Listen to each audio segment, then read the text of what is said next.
Let's talk about episode 2 now. Coming off of the last episode, Raculus puts a bounty out for Gira, and would have been arrested if Yama hadn't swooped in with Tanbo Oger to save him. Episode 2 lays down the groundwork for the first arc of the show. First being, how is Gira able to control and summon Kingohger, considering only Raculus and anyone of Shugenam royalty should be the only ones able to do so. And second, the villains, well, the Bugnarok villains, Desnarok the Eighth and Kamigem, are looking for the 3 legendary Shu Gods to use against our heroes. 2,000 years ago, of course, 3 special Shu Gods fought and formed Legend Kingohger with the main 5+, and those Shu Gods were God Kabuto, God Hopper, and God Scorpion, which is an interesting choice because scorpions technically aren't insects, they're arachnids. So go for it. And so now, we're jumping ahead to episode 3, a Himino focus episode where Gira and Yanma end up in Ishibana. It's basically like the last episode. We get some insight on Himino and how her people perceive her, just like with Yanma and how his people perceive him. Each ruler has their own adversary. Raculus has his 2 servants, Duga and Bushimar. Yanma has his aide, Shiokara. Himino has her butler, Sebastian, or Sebas for short. And, this is actually unique. Like, Kuroda is a Kuroko for Kaguragi, and Rita's assistant is Morphania. When I was getting into this show, I didn't remember any of those names. And by the end, I did because of how important these characters are. They're each ruler's moral compass, as they are their own person with their own stories and their own lives. Like, what relationship a ruler has with their aide is insight on the type of relationship they have with their people. But back to episode 3. The episode ends with God Kabuto hunting them down, and in the next episode, it's revealed to be Kaguragi controlling the mech. Not that Kaguragi always had it, but it was lended to him by Raculus. Now, conveniently, there's a 3-episode special that takes place between episodes 2 and 3, Ohsama Sentai Kingohger, Secret of King Raculus. It sets up a lot of storylines that'll come into play later. First and foremost, Raculus takes up the mantle as O Kuwagata Oger, a silver recolor of red Kuwagata Oger. And no, this is not the 6th Ranger. Is it just me, or does O Kuwagata Oger look more gray than silver? Gray's not always a dark color, but it can go either way. Yeah, and there's also a copy of Kingohger called Kingohger Zero, controlled by Raculus. Just to say so now, I'm not going to talk about the mechs too much this time around aesthetically, because, after Kingohger and all the different versions and new bugs added on, they start blending in together, and I would just have the same thing to say for, honestly, each one, except for the next mech we're going to talk about. Speaking of which, Kingohger Zero, it's Kingohger, but it's dull in the colors, and it's dull in the colors and also a bit of a mismatch in the colors. Not much to say about it, it's dull in the colors. I honestly thought it was silver for a moment too, but I don't know what, it's definitely not black, and it's a smoky gray Kingohger. That's all I can honestly say and think about. But aside from that, I don't like this. Well, Kingohger Zero, it's a mech itself, but there's a trend that started a few years ago of having a dark mech that's just a copy of the main mech. Zenkaiser did it, Dawn Brothers did it, this show did it, and Boon Boonger is doing it. And they're always hit or miss because they just are. Like, I don't. If it's to sell toys, that's one thing. But to me, it's like I'm looking at King. What's the best way to put it?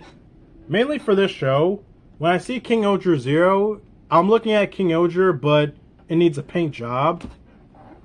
But here I don't mind it because it's so essentially tied to the story.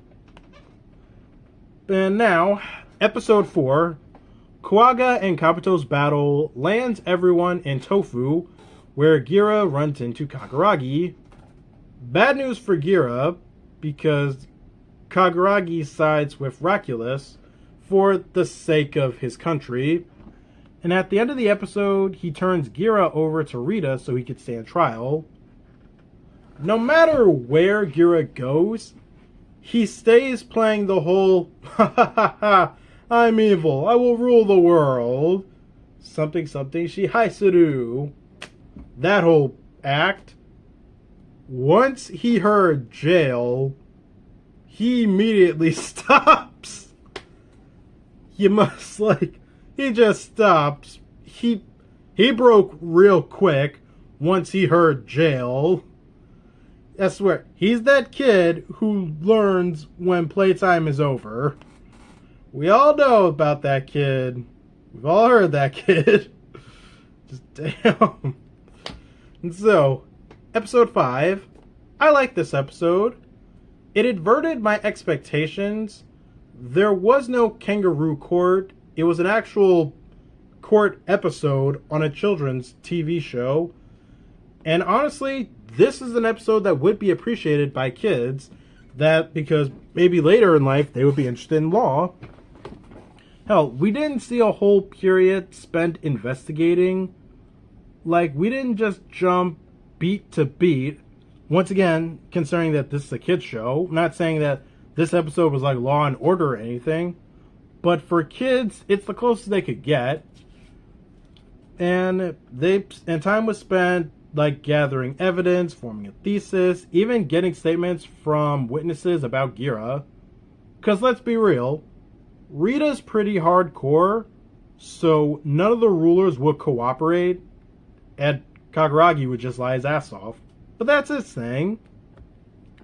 So, the trial happens, and Gira is acquitted, because it turns out that Gira is Racules' little brother. The revelation now makes me realize something. Oh, by the way, what the surprise? I need to be surprised because Gira is Racules' little brother. Ta. Anywho, here's something that I'm curious about. Why wasn't this trial broadcasted? Like, Kira's been a wanted. God, I lost my brain for a moment. Gira's been a wanted criminal for 5 episodes now. Multiple countries have seen his presence. I'm pretty sure it's worth considering an international news story, especially since next episode, Gira's going right back to Sugadam to challenge Raculus. Meanwhile, during the trial, a monster attacks, and Kamigem discovers the soul of God Scorpion in Gokhan. Episode 6. One thing that I'll mention now is that Raculus breaks the treaty for all the kingdoms to be neutral. I mention that now because it's going to come up again later. The Bugnocks send out cocoons to all the nations to destroy the world. Once the kaijus break out, or if they disrupt the cocoons, they'll explode. They get back God Scorpion, but Raculus steals the credit by summoning Kingohger Zero.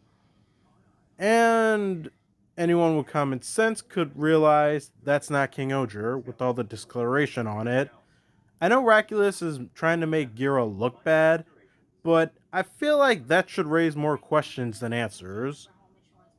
So at the end of episode 7, going into episode 8, Racules officially challenges Gira in combat. So, in episode 8, Gira and Racules have their fight, and this is also the first time in show we see Okuagata Oger. A lot in this episode is proactive and political, and I like that. They really all want this fight to go in Gira's favor, but the Bugnarok interfere, giving Racules an opening. Gira sadly loses the fight, but as it's time for a mech fight, the kaiju is intercepted by the third Guardian Shoe God, God Hopper. And now I have a moment to ask, and anyone feel free to drop responses in the comments. I know it's not going to last forever, but why should Gira bother pretending to be dead? If they want to discredit and expose Racules, sure. But why not just go out and do it? Especially when they have eyewitnesses to back up their story. Episodes 9 and 10 are a two-parter. With Gira presumed dead, the four rulers try to be sneaky to have Kingohger all to themselves. And frankly, the only one I could imagine being fair about it is Rita, but still, they were all trying to be slick. And only once Desnarok beats all of them one by one and kidnaps Gira, they realize they screwed up big time. In a way, they looked better, but no better than Raculus, which makes sense. It's a little silly, but I like it, because this show, sense-wise, keeps things realistic. Each ruler is only interested in looking out for their own country, and hey, a giant robot, this can be very useful. Honestly, the backstabbing is one of the most interesting things about this two-parter. Because this Sentai doesn't act like a Sentai. They're not a team, they're acquaintances. So them needing to put aside their egos to work together is huge. And you feel it's huge with what depth they give it. Real leaders can't do everything themselves. Why do you think the president has a White House staff? So by the end, Gira is saved and everyone forms Legend Kingohger to save their countries from 5 monsters invading said countries. Now, I'm not going to talk too much about Legend Kingohger's design because not a lot changes. It's Kingohger, but now parts of it are gold. I like that God Kabuto becomes a cannon, but God Scorpion is a new arm now, as if there isn't a lot going on.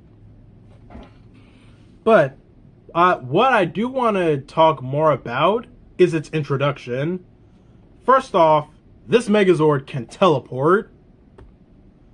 Dude, and that's how it secures its fights. I think Go Busters Max performed teleportation at times too, but they had a support team and a working teleporter. This mech by itself can just teleport, and that's awesome. And it teleports all over and gathers all the monsters together in one spot to beat them right there and then. I truly feel a sense of grandeur in this fight, and it's because of the Rangers. 1, by creating their roll call, and 2, before they form Legend Kingohger, they say some wordy dialogue about the Kingohger legend, but I remember their roll call more because of how fun it was. Speaking of which, of their roll call, it's something. It's really something. They all don't say their ranger name or color. They say their actual names. The Tyrant King, Gira, the Intelligent King, and Magast.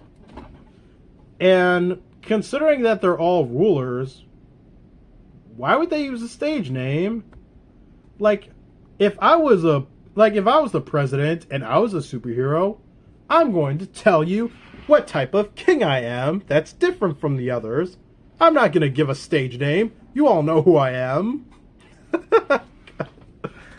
But this roll call, the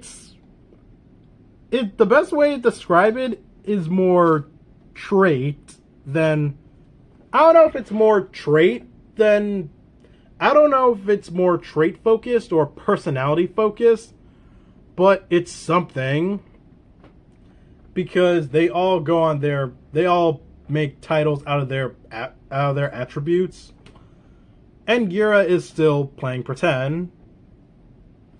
But yeah. Since I haven't brought up Hercules in a bit, in episode 10, his whole thing was taking advantage of the crisis. Remember, everyone thinks Gira is dead. He wanted the rulers to swear loyalty to Shugenam, and he'll use Kingohger Zero to save the day, but at a cost. Some countries won't survive, since Bucknarocks were in all 5 countries at once. But after Legend Kingohger's debut, Hercules steals the credit for saving the day.